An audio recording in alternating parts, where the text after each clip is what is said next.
Hello, magandang araw po. Araw po ngayon ng Biyernes Santo. Kanina pa lang ay nakakuha tayo ng Nakakuha tayo ng mutya ng makahiya. Dito isa sa baba at isa din doon sa itaas. Ngayon dito naman tayo sa ilog. Maghanap tayo dito ng mga mutya. Dito mismo sa area na ito na walang tao. Dahil nga Biyernes Santo ay nagre-renew tayo ng ating mga agimat. Kaya samahan nyo ako sa aking paghahanap ngayon para makita natin kung ito ba ay para sa atin na mutya. Ayan, dito tayo sa gitna ng ilog.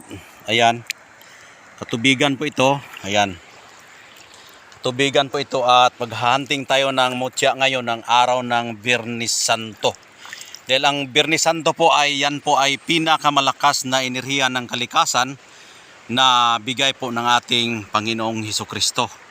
At ngayon bilang isang tinatawag na renew o pampalakas ng ating anting-anting at agimat, ngayon po ay hanapin natin dito mismo sa lugar na ito kung saan natin makukuha ang mga mutya, kung ano ang ating makukuha ngayon na nagbibigay sign.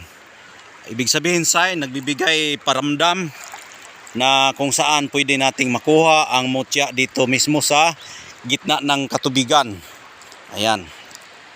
Kaya sumahan nyo ako at hanapin natin yung mutya dito.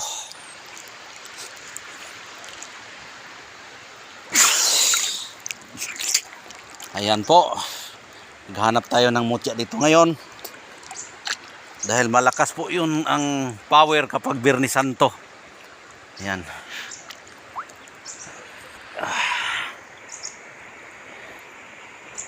Maghunting tayo ng mutya dito. Kung sakali man yan ay ibigay talaga yan. Dahil nga ay Biyernes Santo, malakas yung bigayan. Malakas po yung bigayan sa Biyernes Santo. Ayan. Naramdaman ko na may mutya dito.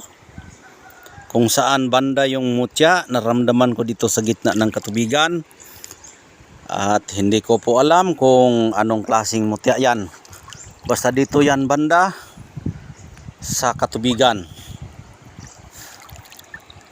Yan, maghunting tayo dito sa gilid ng mga kabatuan.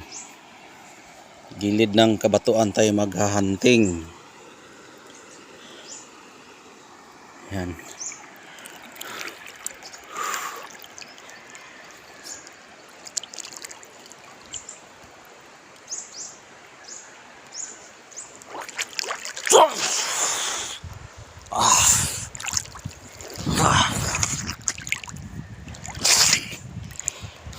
Lalim. Sobrang lalim. Dito tayo sa gilid ng kabatuan. Maghunting tayo dito sa gilid, no?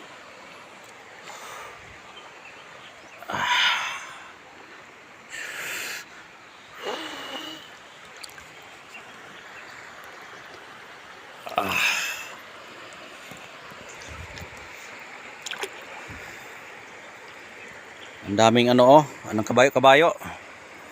Kita nyo yon?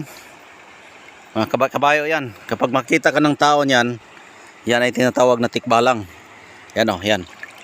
Yan lumilitaw sa tubig Ang mga maliliit na yan. Hanapin natin yung kanyang mga mutya. Yan.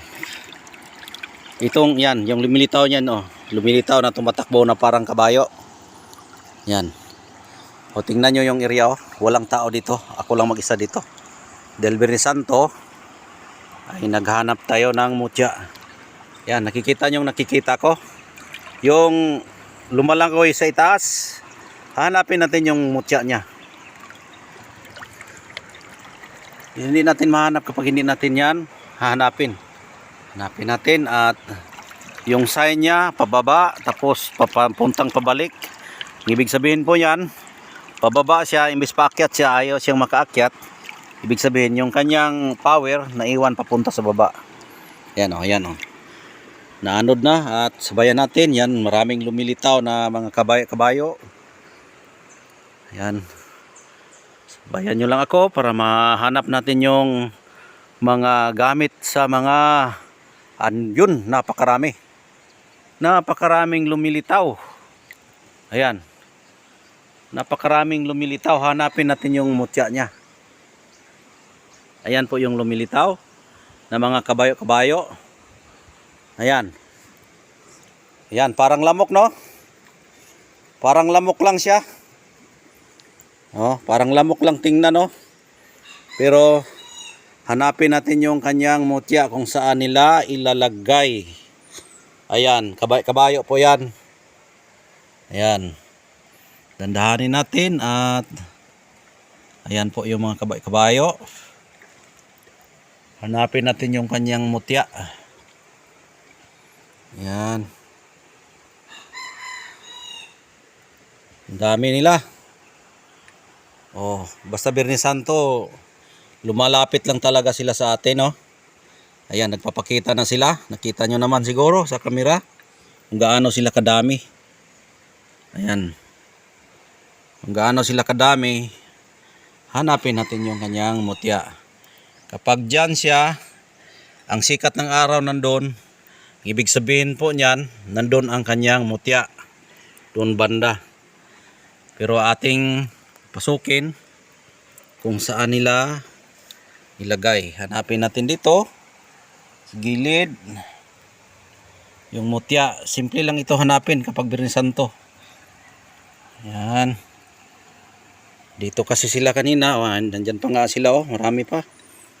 Yan. Yung kanyang mutya talaga. Ang kulay ng mutya nito ay iba-ibang kulay na napakaliit at mayroon ding malaki at may mga iba-ibang kulay dahil nakakuha na